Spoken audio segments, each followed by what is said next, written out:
Bienvenidos a Vértice Internacional, soy Rina Musali y me da muchísimo gusto saludarlos desde la Cámara de Diputados.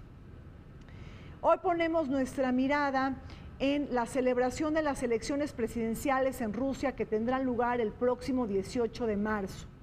Una jornada muy significativa para el mundo occidental de aquel líder que busca extender su mandato hasta el año 2024.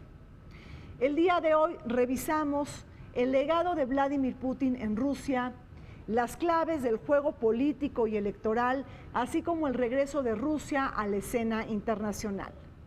Soy Rina Musali y les pido que nos acompañen.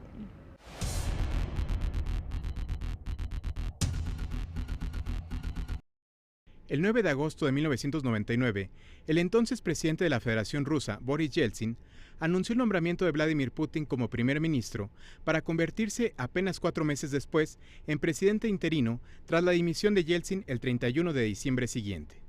El 26 de marzo del año 2000, Vladimir Putin fue elegido formalmente en el cargo al obtener el respaldo del 52% de los electores y en 2004 fue reelecto en el puesto con el 71% de los votos. En 2008, Putin dejó el puesto de presidente a Dmitry Medvedev para ser nuevamente primer ministro. En marzo de 2012, Putin volvió a ganar las elecciones presidenciales con el 63% de los votos para un periodo de ahora de 6 años. En torno al mandatario ruso, las opiniones se dividen desde quienes lo critican como responsable de la represión política y sexual en Rusia hasta quien lo halaga por sus capacidades administrativas. Durante el gobierno de Vladimir Putin, Rusia se convirtió en una de las principales economías del mundo en términos de paridad del poder adquisitivo del Producto Interno Bruto, al tiempo que la inflación se ralentizó en buena medida por la reducción de la deuda nacional y el crecimiento de la inversión extranjera. Además, los altos índices de popularidad del presidente ruso se atribuyen a que sus gobernados lo ven como un líder fuerte que ha restaurado la categoría de potencia global con una intervención categórica en la guerra civil de Siria, así como por la anexión de Crimea, luego de un referéndum por el cual decidió separarse de Ucrania. Sin embargo, la medida considerada como ilegal generó una condena internacional encabezada por la Unión Europea y los Estados Unidos. En diciembre de 2017, Vladimir Putin anunció sus intenciones de reelegirse por otro mandato más, definiéndose el resultado de su aspiración para las elecciones de marzo de 2018, previo a la celebración de la 21ª Copa Mundial de Fútbol y de los actos conmemorativos del centenario de la Revolución Rusa. La década de los años 90 representó un parteaguas en la historia de la geopolítica global y en el reparto del poder mundial. Un nuevo acomodo que se dejó sentir por la caída del muro de Berlín y la desintegración de la ex Unión Soviética en 15 repúblicas independientes.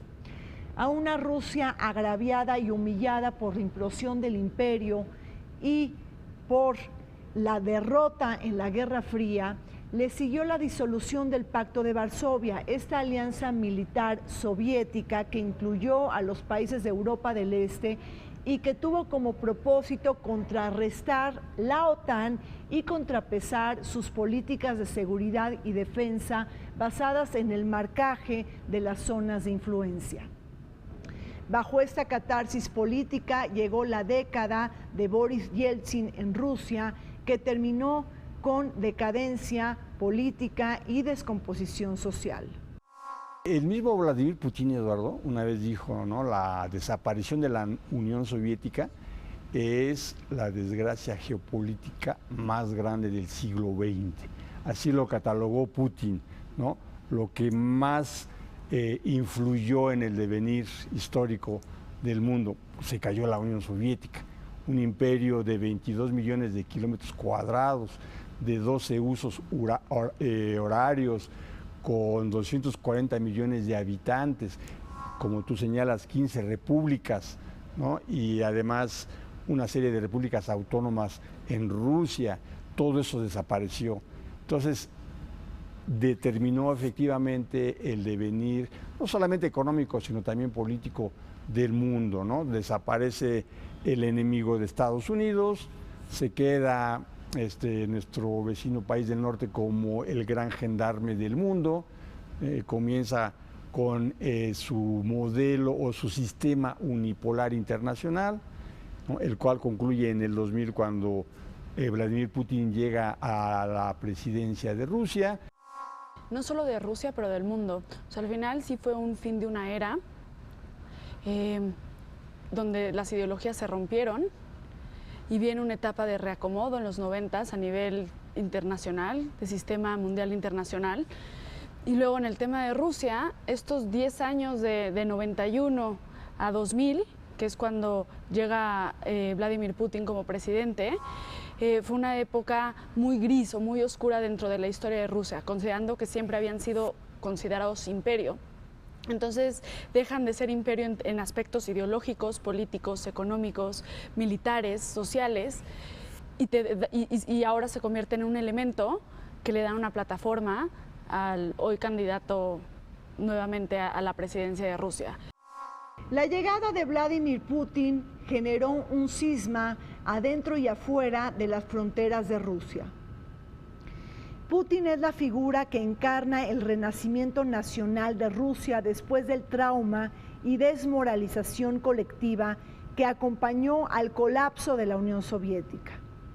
Bajo el liderazgo de Boris Yeltsin, la Rusia derrotada se sentía insegura, débil y poco fuerte, el protagonista de la transición política y económica que terminó bailando al ritmo de los propios grupos del poder oligárquico, cuyos beneficios se hicieron patentes con sus grandes riquezas y fortunas.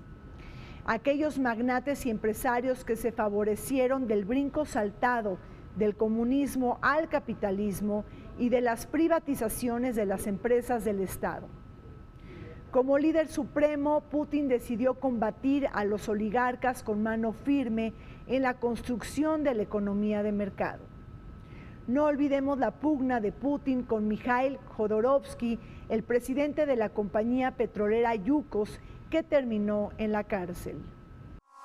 Una de las primeras acciones que tiene Putin ya como presidente electo es sacudirse el problema de los grandes varones de economía que había creado Yeltsin, ¿no?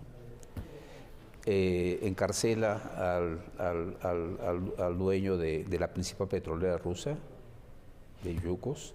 Y que era amigo de Yeltsin. Y que era amigo de Yeltsin, muy cercano a Yeltsin.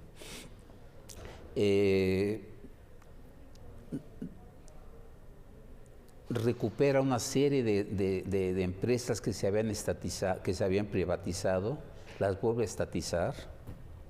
Crea, por otra parte, él crea también otro grupo de amigos de él, pero ya no les da tanto poder como les había dado Yeltsin. De ahí arranca su trayectoria exitosa en lo que se ha mostrado como un político extraordinariamente hábil, pragmático, inteligente, y que en 10 años le volteó la tortilla, ¿no?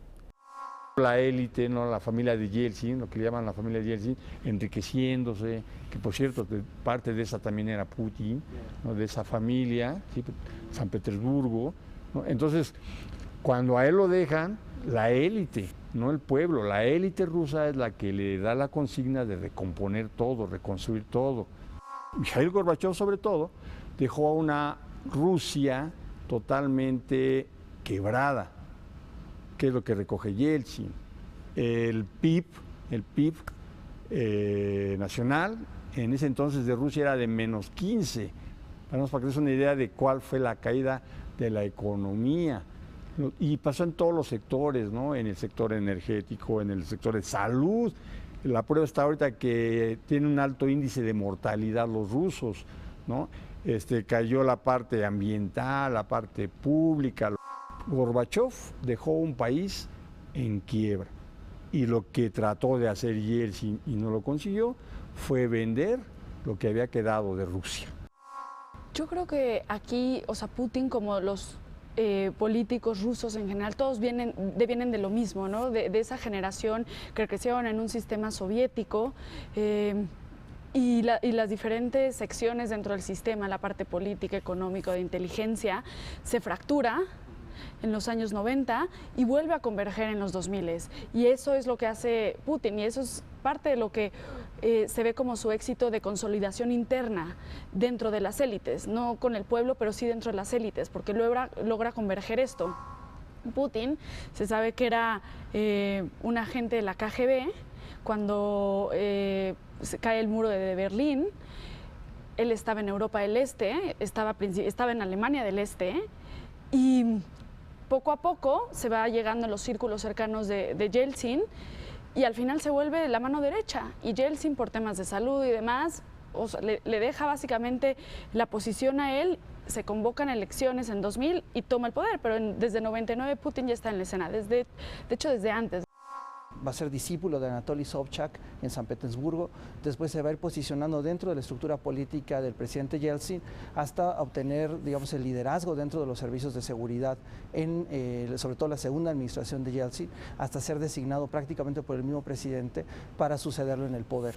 Y a partir de ahí, en el año 2000, empieza ahí un proceso de reconfiguración estratégica de Rusia, donde Rusia en aquel momento, es importante recordar, prácticamente estaba derrotada, con índices económicos terriblemente bajos, un PIB por los suelos, y va a buscar Putin reposicionar a Rusia utilizando, digamos, aquellos elementos en los cuales tiene ventajas importantes. Por un lado, los hidrocarburos, utilizando la carta energética de exportaciones cada vez más importantes hacia Europa, las exportaciones de gas, especialmente a través de Gazprom, y en el caso del petróleo a través de Rosneft.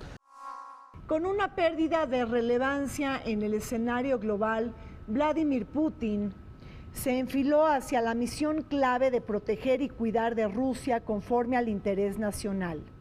Un perfil patriótico y nacionalista que carga con la nostalgia de la caída del imperio. Los analistas suelen equiparar o encontrar paralelismos entre los mandatos de Putin como presidente y primer ministro con Pedro el Grande, aquel gran monarca que edificó la gran Rusia portadora de la modernización y transformación, valiéndose de la figura expansionista, una herramienta también utilizada por Putin, quien ha destilado sus guerras ocultas en el espacio postsoviético. Su participación en la guerra de Georgia y Osetia del Sur, la anexión de Crimea y los apoyos separatistas de Ucrania en las regiones orientales de mayoría rusa. Por dichas acciones, la comunidad internacional le ha impuesto al Kremlin sanciones económicas, financieras y diplomáticas.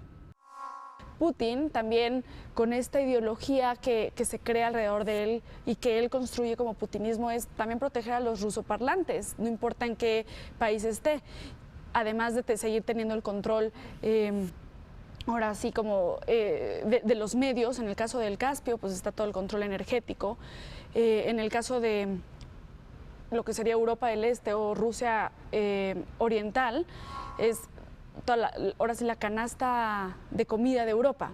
Entonces, en esa nueva composición, donde Rusia se ve atacado por Estados Unidos, por Europa, de quererle comer el pastel, es cuando ahora sí que Rusia ataca, o más bien defiende lo que ha considerado siempre suyo desde finales del siglo XIX, ¿no? Cuando ya se consolida más como un imperio.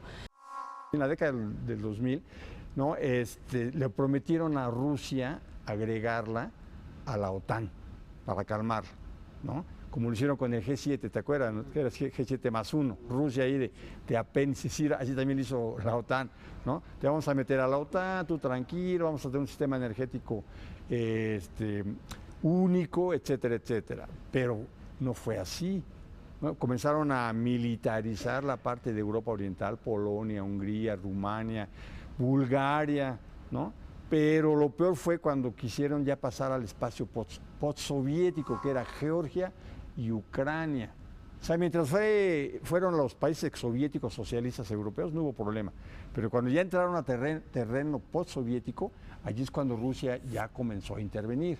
La guerra de Georgia, que la ganó Rusia, con Osetia, como señalas, acertadamente, ¿no? Luego la guerra en Ucrania, ¿no? Cuando Rusia recupera y automáticamente Ucrania pierde Crimea, ¿no?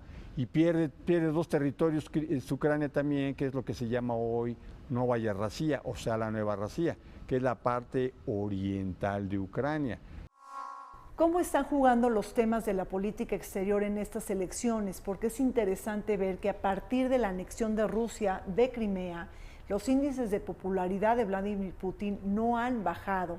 Es decir, la política exterior que de alguna manera también se manifiesta en los temas de esta elección. Los rusos ven la anexión de Crimea como un gran logro, el gran logro de Putin. Y tiene su razón de ser. Es decir, la anexión de Crimea no debe verse de manera simplista en el corto plazo. Por supuesto, ningún país tiene derecho a anexarse territorios de otra nación. Pero en el caso de Crimea es muy especial. Tiene que contemplarse este problema desde un punto de vista histórico, global, en fin. Crimea siempre fue rusa, siempre. En los años, a finales de los años 50, principios de los 60, en una ocurrencia de Khrushchev, decidió cederse a la Ucrania. ¿Por qué? Pues porque Khrushchev tenía una gran simpatía por Ucrania, aunque él había nacido en la frontera, su carrera la había hecho en Ucrania, se quedó con el Partido Comunista de Ucrania, quería mucho a los ucranianos y se le ocurrió, pues vamos a regalarle a Crimea a la República Socialista Soviética de Ucrania, sin pensar en las consecuencias que podía tener eso. Nadie lo pensó. Entonces, con una Unión Soviética tan consolidada, la verdad es que la mayoría de los crimeanos son rusos y estaban conformes con regresar a Rusia, ¿no? Y esto le dio una gran popularidad a Putin, ¿no?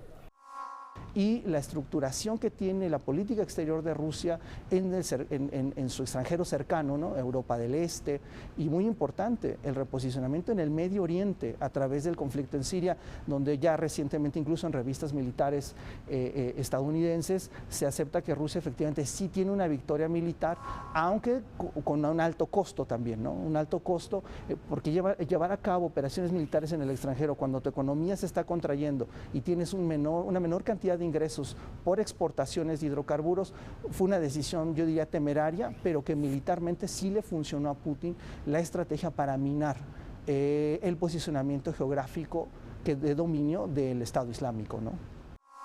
Con un enorme respaldo ciudadano y popular es que Vladimir Putin busca extender sus mandatos del poder hasta el año 2024.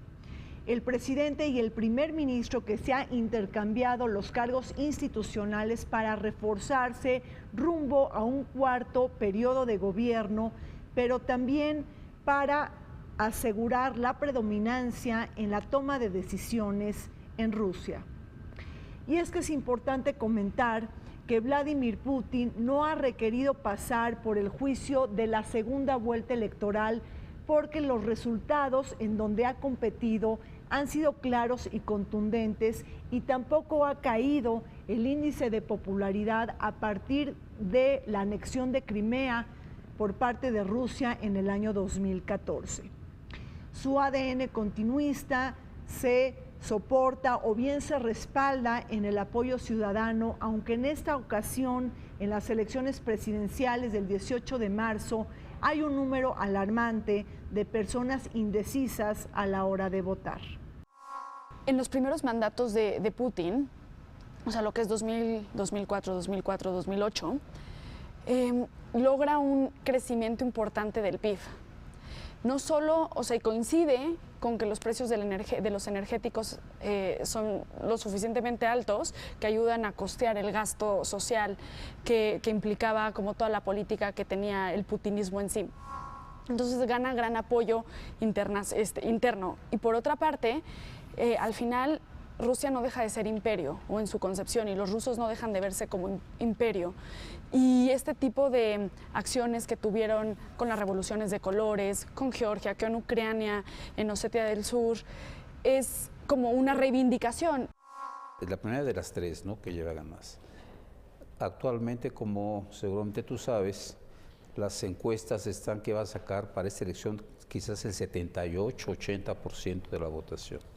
Un hombre que llegó en su tiempo, en el tiempo del resurgimiento de Rusia, pone a Rusia otra vez en el papel internacional a nivel de potencia, sin tener más elementos que el poderío militar. Es decir, ¿por qué es Rusia una potencia, una superpotencia? por poder militar. Desde el punto de vista económico, no. Claro, es la sexta economía mundial. Junto a Putin no hay más que Medvedev, que ha sido su segundo durante muchísimos años, pero no hay otra figura. Vladimir Putin es conservador, como lo dijiste, es neoliberal, ¿no? Es globalizador, es todo lo que tú quieras, pero lo que ha hecho es reestructurar la sociedad rusa tan maltrecha como la dejaron Boris Yeltsin y Gorbachev. O sea, si hubiera seguido eso, yo lo que llamé alguna vez, ¿no?, la bananización de Rusia, no se enojaron, pero era la verdad. Rusia estaba encaminándose a la bananización. Es un país centroamericano. La única diferencia es que tenían 8,000 cabezas nucleares, ¿no?, que en cualquier momento las lanzaban y destruían al mundo. Entonces, lo que hizo Putin efectivamente fue reordenar la sociedad rusa internamente. Y yo creo que lo más importante no es tanto la victoria de Putin, que eso es inminente, sino qué vendrá después. Porque me parece que una vez que Putin concluya este mandato, se va a ver realmente si logró construir un sistema político lo suficientemente robusto para hacer un proceso de transición pacífico y un proceso de transición que permita también estabilidad hacia el interior del país.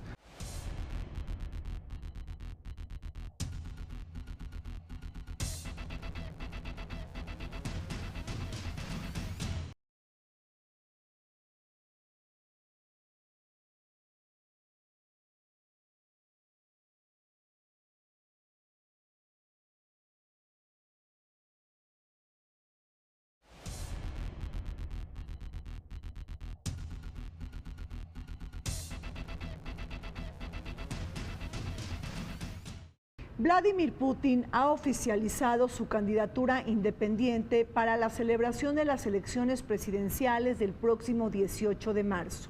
Ello lo ha hecho bajo el propósito de buscar y atraer el voto de otros partidos políticos y del respaldo ciudadano, en donde tiene que conseguir más de 300,000 firmas para el logro de este propósito. Y es que la incógnita de estas elecciones no versa sobre quién es el ganador, pues se anticipa con toda seguridad que Vladimir Putin podrá encontrar de manera muy fácil la reelección. Sobre todo la incógnita está más por el camino de cómo se va a diseñar el fin de su mandato. Es decir, aquí hay varios cuestionamientos en torno al legado que ha tenido Vladimir Putin en Rusia, un legado más continuista o reformador. Algunas voces señalan que su apuesta ha sido más para mantener y conservar el status quo que favorecer el cambio. Ahí tenemos, por ejemplo, que Vladimir Putin le regresa el orden y la estabilidad tan ansiada en la década de los 90, cuando gobernó Boris Yeltsin, se anexó Crimea a Rusia, apoyó las voces separatistas de Donetsk y Lugansk de Ucrania y por otro lado ha favorecido las posiciones más tradicionalistas del Kremlin frente a los homosexuales. Siempre ha sido una nación con una estructuración autocrática. Si pensábamos en la Rusia zarista, un ejercicio de poder vertical, lo mismo se vivió en la época de la Unión Soviética.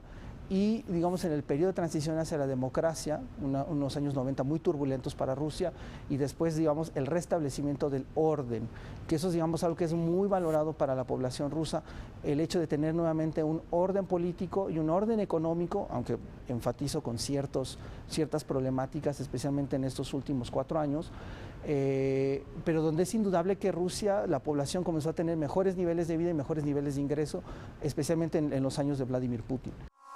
Ahorita, distinto a como había sido, que venía con su partido Rusia Unida, que él lo creó en 2001, ahora se independiza en diciembre, dice yo me voy a independizar, pero aún así sigue contando con el apoyo de Rusia Unida y Rusia Justa, que siempre han sido los partidos que lo respaldan en la Duma.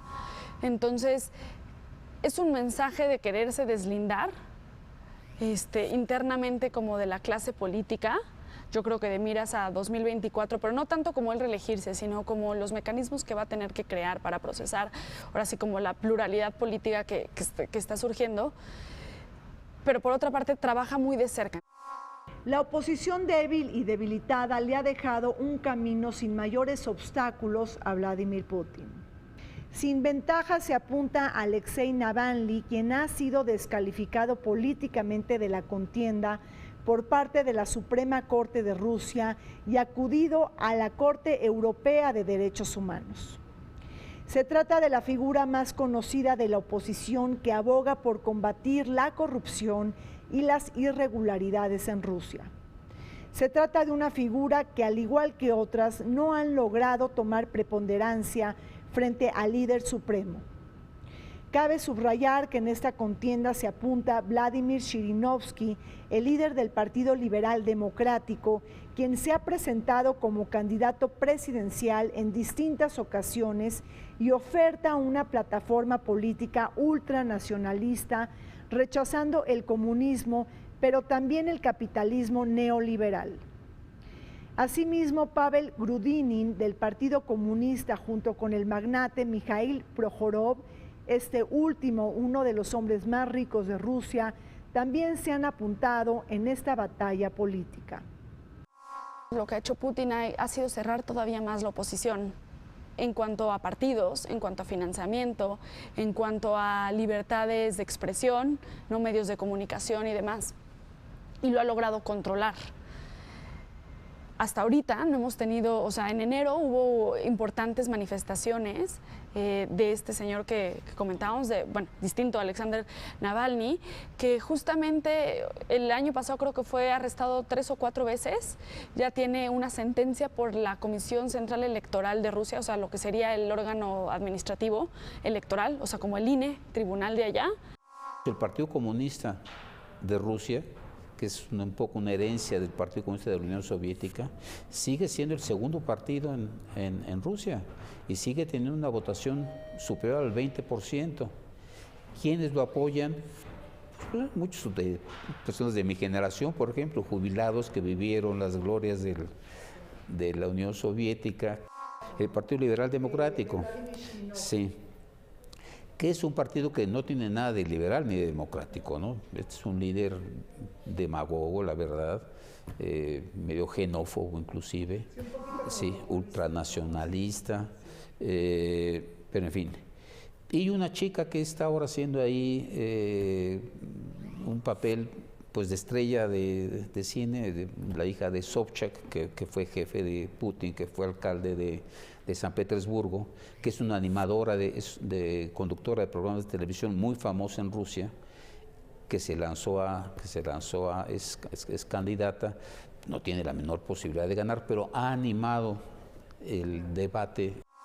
Va a ir la hija de Anatoly Sobchak, está Aksenia Sobchak, San Petersburgo. Hay que poner atención ahí, ¿no?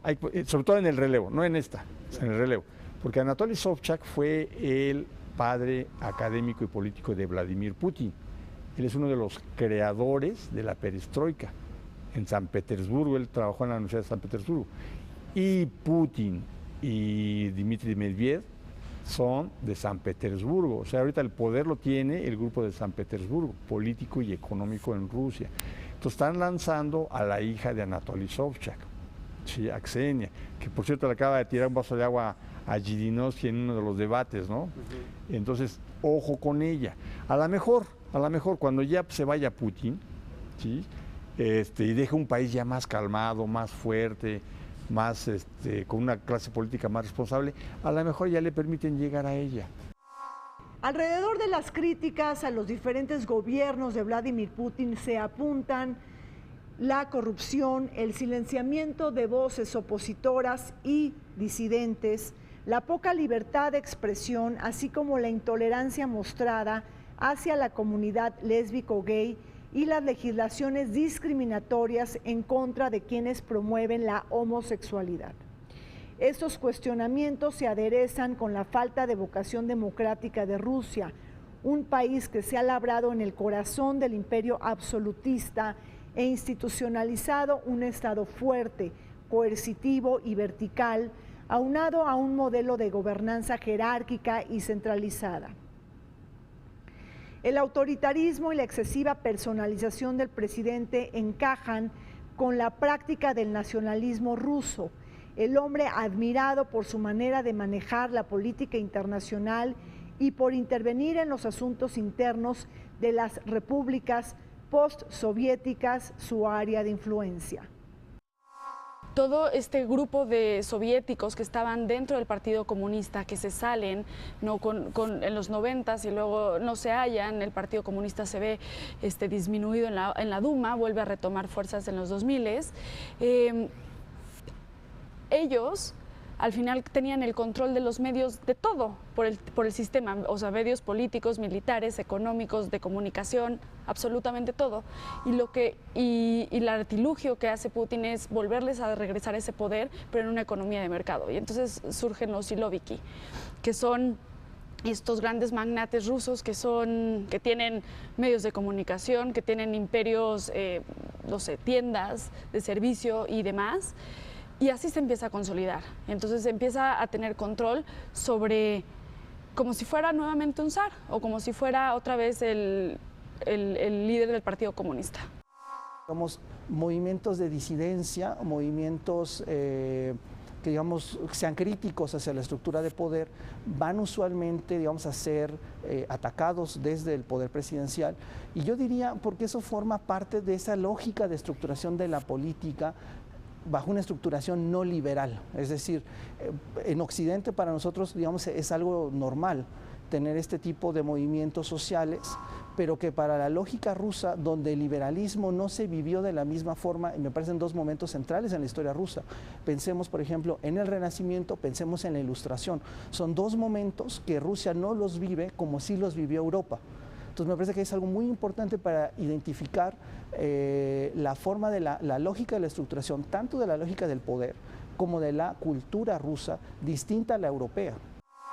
La oposición no logra tomar ventaja en Rusia. ¿Qué otras críticas están dando a los mandatos de Vladimir Putin? Ahí está el férreo control de los medios de comunicación y también una negación hacia los matrimonios del mismo sexo. Una de las cosas, de las tareas pendientes que él tiene sería consolidar esta senda semidemocrática que ha seguido Rusia, ¿no?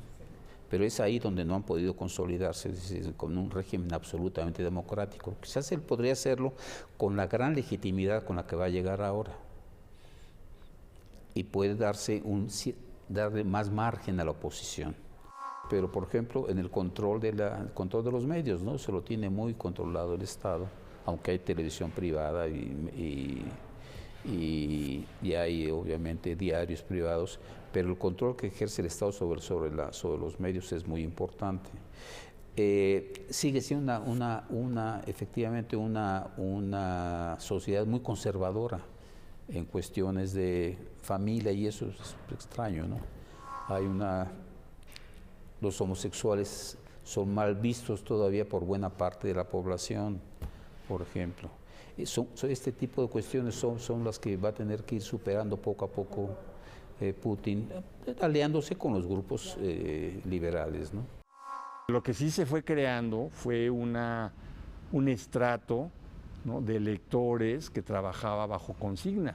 Se les pagaba incluso para que fueran a manifestarse en contra de Putin. Por eso es que Putin decide no proscribir, sino más bien debilitar la presencia de las ONGs. Un hombre de mano fuerte, ¿sí?, con un aparato policíaco, no de la época soviética, pero se acerca, de mucho control. Vienen los actos terroristas, tanto acto terrorista que han cometido desde el teatro, ¿te acuerdas, no? El teatro de Moscú, luego la escuelita en el Cáucaso, luego hubo en el metro, luego hubo en un mercado. Eso es lo que a él lo ha obligado también a cerrarse, a cerrar el sistema político interno. Sí, porque el que dejó Gorbachev y que dejó Yeltsin pues era ¿no? Mira, te voy a decir una cosa, cuando son las primeras elecciones presidenciales ya sin Gorbachov, ¿no? 240 partidos compitieron. Imagínate qué desorden. Es decir, que le está dando de nuevo seguridad, Eduardo. Lo que no hicieron ni Gorbachov ni Yeltsin, él se lo está dando seguridad. Tú trabaja, tú estudia, tú descansa, tú viaja. No te preocupes, aquí tenemos un super ejército que te va a estar apoyando. Uno de los baches que sigue cargando Vladimir Putin y que golpean su liderazgo supremo ha sido la caída en los precios internacionales de las materias primas, el petróleo y el gas, pero también las sanciones impuestas por parte de Occidente en materia económica, financiera y diplomática, sobre todo como una manera de castigar su política exterior desafiante. Por otro lado, hemos visto que aunque Vladimir Putin ha rectificado su paso de la economía planificada centralmente hacia una economía de mercado, ha simplificado también el código tributario y sobre todo reformado una serie de legislaciones para atraer la inversión extranjera directa, sus éxitos económicos se han visto deteriorados. Sobre todo una Rusia que depende excesivamente de sus exportaciones de petróleo y de gas, de hidrocarburos, de materias primas, y en donde continúa el atraso tecnológico, la falta de infraestructuras, así también como un ambiente poco favorable para desarrollar la política de la innovación. En junio de 2014 empiezan a caer los precios y vemos que Rusia va a tener que tomar decisiones cada vez más arriesgadas en el ámbito militar y en el ámbito de la seguridad, porque es ampliamente dependiente de estas exportaciones de petróleo y ahí yo diría es una de las grandes debilidades de la Rusia de Putin. No ha reconfigurado una estructura económica que no sea dependiente de las exportaciones de hidrocarburos.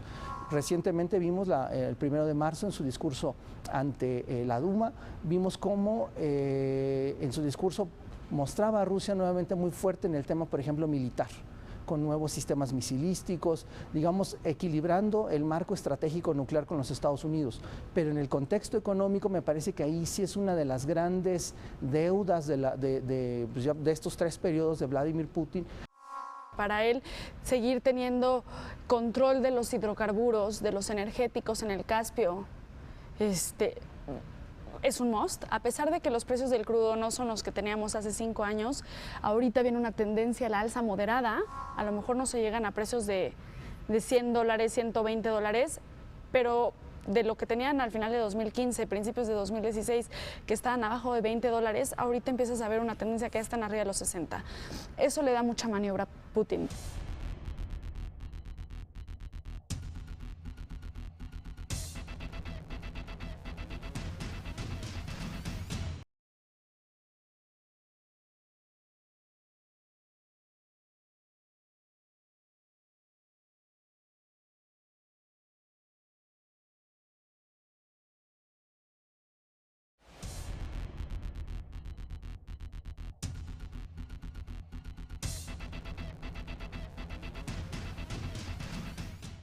Recuperar el lugar que a Rusia le corresponde en el escenario internacional parece ser la principal divisa que amedrenta el pensamiento político de Vladimir Putin. Abogar por recuperar su estatus de potencia global y no solo regional, así como exigir paridad y equivalencia en las relaciones internacionales, parecen ser las principales estrategias o municiones de su política internacional. Remarcar sus zonas de influencia, insistir en su posición geoestratégica y recordarle a Occidente que es miembro permanente del Consejo de Seguridad de Naciones Unidas y del G20 parece ser el principal mensaje a comunicar no nada más al mundo occidental, sino también a la OTAN, esta alianza militar globalizada y bajo una política de puertas abiertas. ¿Qué es lo que hace Rusia muy importante? El poderío militar y su posición geográfica, ¿no? Es un país euroasiático que tiene una posición para efectos geopolíticos fundamental, ¿no? Y esto lo ha sabido explotar Yeltsin, y esto lo ha sabido vender Y por ahí tenemos a Rusia ahora otra vez a ese nivel de poder, ¿no? El ruso occidentalizador, el modernizador. Pues Putin está entre las dos posiciones. Putin no quiere, o no ha podido, o no le interesa, o se dio cuenta que no es el papel que debe juzgar, occidentalizar a Rusia. Él está jugando el papel de una Rusia euroasiática y su estrategia económica, política, está en ese sentido. La unidad, la Unión Económica Euroasiática, estas pláticas con China para complementar lo que quieren también revivir los chinos, la ruta de la seda, complementarla con la Unión Euroasiática, el organismo de cooperación de Shanghái. Geopolítica se llama colchón geopolítico, o sea, toda la Europa, ¿no? Oriental, todas las repúblicas exsoviéticas, exsocialistas que ya se salieron de lo que era la Unión Soviética, son el colchón para proteger a Rusia, ¿sí? Entonces, la expansión de la OTAN, Eduardo, y la expansión de la Unión Europea provocan una reacción muy fuerte por parte de la Rusia de Putin. A mí no me gusta que aseguren que Rusia está invadiendo o que está generando guerras. No es cierto. La verdad es que Rusia ahorita está muy metida en su reconstrucción económica, ¿no? Y en su proceso democrático. Pero lo que ellos están haciendo es tratando de detener a la OTAN. O sea, lo que está haciendo Rusia es tratando de contener el avance, ¿no? De la OTAN, junto con Estados Unidos. Yo no lo estoy cuestionando, es algo normal en geopolítica. ¿Para qué tienes armas y para qué tienes dinero si no los vas a usar? Entonces es una lucha. Lo que pasa es que ahora la lucha ya es más equilibrada. Y posteriormente vamos a empezar a ver una Rusia que cada vez va a necesitar reposicionamiento estratégico militar y que, digamos, se hace o se cumple de una manera mucho más efectiva a partir del último discurso que lleva a cabo el presidente Putin el 1 de marzo, donde ya muestra una capacidad militar nuclear de primer orden con sistemas de armas hipersónicas que, de acuerdo a los análisis que se han mencionado en los últimos días, tiene ya la capacidad para sobrepasar cualquier sistema de defensa antimisiles, ¿no? Entonces me parece que sí vuelve, por un lado demuestra, o al menos es lo que se ha proyectado hasta ahora, rompe el sistema de defensa antimisiles que proyecta Estados Unidos, que teóricamente tendría que estar listo para este año 2018, y por otro lado le da a Rusia la capacidad de regresar nuevamente como una potencia con paridad nuclear. Algunos analistas mencionan incluso con una superioridad nuclear misilística a los Estados Unidos. De una etapa de aparente aproximación entre Rusia y Estados Unidos como consecuencia del 9/11 y de la identificación del terrorismo como amenaza común, sus relaciones se fueron deteriorando conforme avanzaba el ingreso de las exrepúblicas soviéticas y otros países de su zona de influencia a la Alianza Militar Euroatlántica y la Unión Europea. Los desacuerdos son muchos entre Rusia y la OTAN después de un periodo de cooperación a través del Consejo entre Moscú y la OTAN. La anexión de Crimea, el conflicto de Ucrania, la guerra en Georgia, los divisores en Siria y el escudo antimisiles con bases en Polonia, Alemania, España y Rumania, que ha enrarecido el ambiente hasta suspender la cooperación. Con una Rusia que se siente insegura e intimidada frente a Occidente, Vladimir Putin ha puesto su mirada geoestratégica en la Organización de Cooperación de Shanghái, un bloque integrado por Rusia, China, Kirguistán, Tayikistán y Uzbekistán, que tiene como propósito adherir a la India y Pakistán. El acercamiento con la Organización de la Cooperación de Shanghái y con otros países como Irán, nunca ha estado lejos. O sea, ahorita creo que llama más el foco por el escenario en el que estamos, que está todo muy, muy movido, ¿no? Y, o sea, la relación con Irán ha sido de siempre. Por ejemplo, es importante recordar que toda la parte sur de Rusia y algunas repúblicas soviéticas, exsoviéticas, los astanes, ¿no? Pues la mayoría son musulmanes y muchos son chiitas, que es ahora sí como alineados a Irán. Entonces siempre han tenido un acercamiento y un entendimiento en este sentido de proteger a su gente. Recordemos muy importante el año 2002, cuando la administración Bush abandona el tratado ABM, que era el tratado antibalístico de 1972, que regulaba la cantidad de, por un lado, tanto de ojivas nucleares como de los sistemas de defensa antimisiles que podía tener cada una de las dos superpotencias nucleares. Ese acuerdo, ese tratado, es abandonado por Estados Unidos de manera unilateral y, digamos, eso le da la posibilidad a la administración Bush de empezar a desarrollar una estrategia de cerco, especialmente en Europa del Este, podemos pensar desde Polonia hasta Rumania, con el sistema de defensa antimisiles. Para Rusia eso es un elemento muy importante porque pone en riesgo su seguridad y su integridad, dado que un sistema de defensa antimisiles que busca minar la capacidad de segunda respuesta en un eventual conflicto nuclear.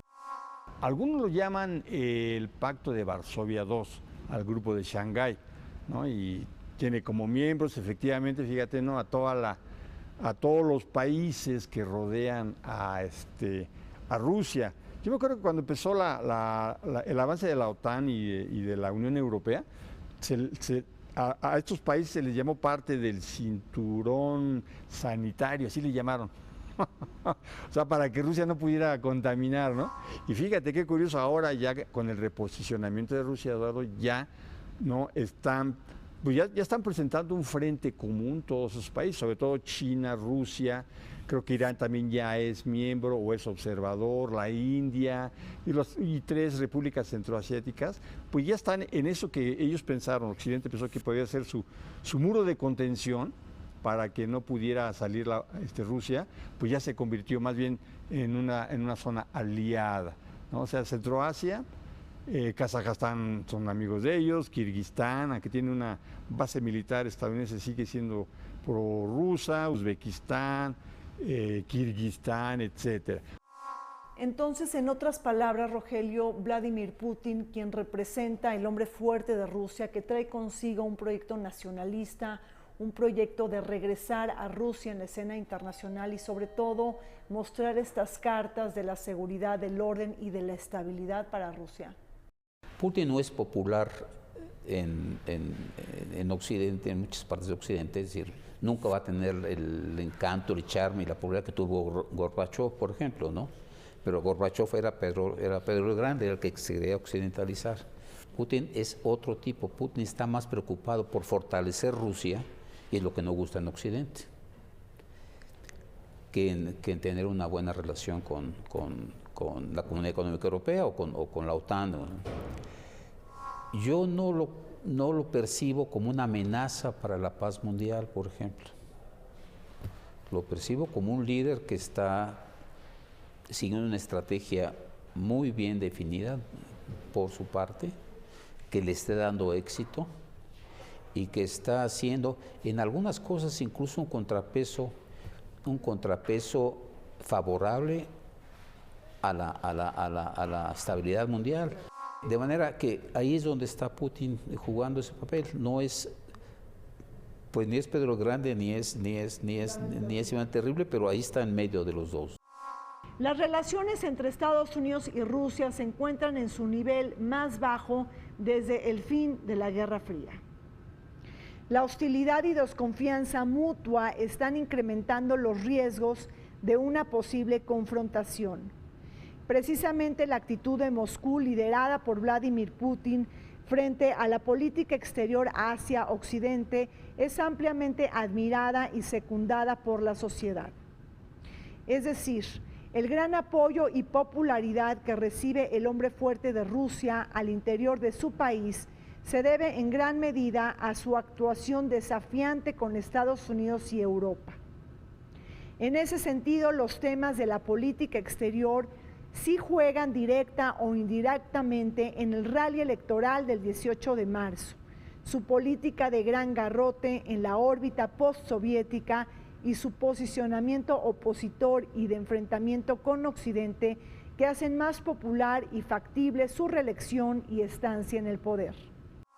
Muy importante porque Rusia va a ir poco a poco va a irse reposicionando y algo muy importante en la estrategia de Putin es ir dividiendo a las naciones europeas a través del uso de la energía. Si imagináramos un mapa de Europa, mientras más cerca estamos de Rusia, más dependencia vamos a ver de los países de Europa del Este y de las naciones bálticas de importaciones de gas. Mientras más nos alejemos en Europa hasta la Europa occidental, vamos a ver menos dependencia y vamos a ver cómo Putin va a ir utilizando estas relaciones para posicionar a Rusia y posteriormente empezar a dar el salto a un reposicionamiento, yo diría ya mundial. O sea, primero vemos un marco regional y después vamos a ver un marco mundial, especialmente si pensamos en conflictos como el caso de Siria, donde el presidente Bashar al-Assad va a necesitar de la ayuda militar de un antiguo aliado que era la Unión Soviética y que continúa siendo un aliado Rusia en este periodo postsoviético.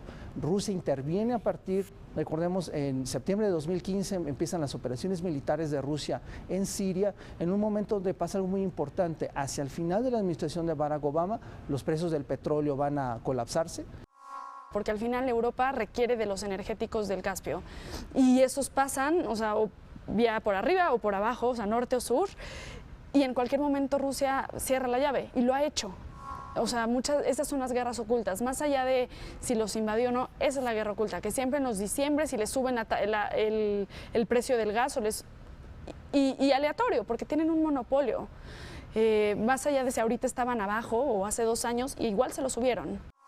Por eso tú ves que ahora, ¿no?, la guerra, a pesar de que ya se ganó, hay conflictos en el noreste de Siria, ¿no?, con los turcos, que supuestamente son amigos de los rusos, pero están atacando tropas sirias para poderse quedar por lo menos con ese pedazo, Efrin creo que se llama la región, de Siria. Es lo único que le queda a Estados Unidos. Es una balcanización.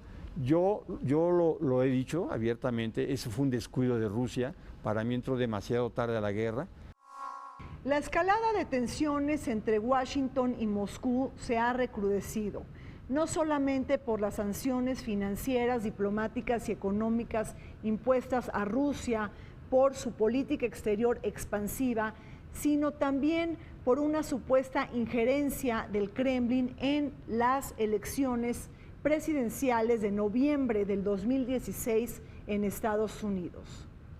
Desestabilizar Occidente, sembrar confusión, alentar noticias falsas, así como recrudecer los ataques cibernéticos, forman parte de la nueva oleada que genera inestabilidad en el orden internacional.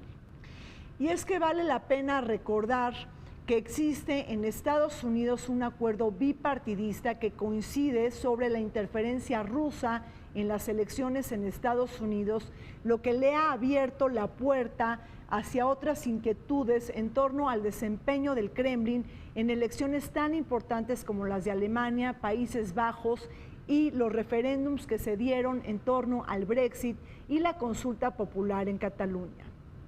Queda por verse si Rusia tendrá interés de interferir en las elecciones en México y Colombia, precisamente la advertencia que haya señalado Rex Tillerson, el secretario de Estado de la Unión Americana, quien visitó hace un mes varios países de América Latina. Si ha intervenido o no ha intervenido en las elecciones de otros países, en los procesos, ya hay pruebas de que sí lo hizo en el caso de Estados Unidos. No Putin, pero sí Rusia o ciudadanos rusos que pueden ser del origen que sea, pueden ser de cualquier etnia, religión. Al final, las revoluciones de colores fue eso, fue ingerir en los procesos políticos, electorales, o sea, cuando fue en Serbia en su momento, cuando fue en Georgia, cuando fue en Ucrania, eso fue. Y el común denominador aquí es conciliar, o sea, como la gran Rusia, o sea, este sentido, esta idiosincrasia de imperio, de monarquía, de eso, ¿cómo concilias lo monárquico, lo soviético y la Rusia actual? En términos internos. Y eso es lo que ha hecho Putin en los últimos años. Lo ha logrado conciliar y por eso está donde está y por eso se va a reelegir. La Unión Soviética sí intervenía a través de los partidos comunistas, pero era un problema ideológico de crear países comunistas en el mundo, es decir, era una posición internacionalista. No es el caso de Rusia. Rusia está preocupada por fortalecerse internamente, fortalecer sus lazos con todas partes, pero no intermedia, y menos en México. no creo que México ocupe una parte prominente de la política exterior de Putin, ¿no? Y de Rusia. Claro, nos tienen en cuenta porque somos la segunda economía latinoamericana, pero para los rusos en este momento pues, es más importante Brasil, Venezuela con mucho, Bolivia, por las inversiones que han realizado, las compras que le han realizado. Nosotros hemos estado muy alejados de Rusia económicamente. Hay ya una aerolínea mexicana que ha comprado aviones rusos y parece que con buen éxito. Lo que tenemos que hacer es efectivamente, pero de veras, porque cada 6 años o cada 12 años estamos hablando de diversificar nuestro comercio exterior. Desde que yo estudié economía, hace más de 50 años estábamos con ese asunto que era la tarea pendiente. Nunca lo hemos hecho. Finalmente estamos pasando por una etapa de amistad entre Trump y Putin, que eso significa mucho, ¿no? Y cada quien está vigilando sus propias zonas de seguridad, ¿no? Y México, como sabemos, pues, pertenece a la zona de seguridad de Estados Unidos. Estados Unidos lo que está haciendo es reestructurando su economía, por eso es lo del acero, aluminio, salirse del TPP, ¿no? Reconstruir su relación con la Unión Europea, acercarse a Rusia, etcétera. Yo sí llamaría una alianza con China, porque en temas muy importantes en materia estratégica, militar, de seguridad y en temas económicos, pensemos en las exportaciones de gas de Rusia desde Siberia hacia China, con inversiones de más de 30,000 millones de dólares, sí vemos a China y a Rusia, digamos, cada vez mucho más cerca en temas estratégicos. Yo me atrevo a decir que sí hay una alianza entre estos dos países, no abierta, por eso ellos hablan más bien de una asociación estratégica, pero donde sí se comienza a configurar, digamos, un eje eurasiático que se contrabalancea hacia Estados Unidos. Puede indicar que este mensaje de Putin no es un bluff político, como digamos ya está hoy aceptado en los años 80, el presidente Reagan sí lleva a cabo un bluff con el Star Wars, ¿no? El famoso sistema de defensa antimisiles espacial del cual se hablaba en los años 80, haría invulnerable cualquier ataque soviético sobre Estados Unidos. Entonces me parece que eso regresa a una paridad nuclear y vemos que Rusia lo hace con la intención, creo yo, dos elementos importantes. Uno, ganar tiempo, porque viene un nuevo mandato para Putin, va a ganar estas elecciones, tiene un 73% de aprobación popular, lo cual me parece que es altamente probable que gane las elecciones y sobre todo ganar tiempo en un periodo para centrarse hacia los temas domésticos. Se nos acabó el tiempo en Vértice Internacional. Soy Rina Musali. Les pido como siempre que nos acompañen todos los martes a las 21 horas y en repetición los sábados a las 19 horas por el canal del Congreso. Hasta pronto.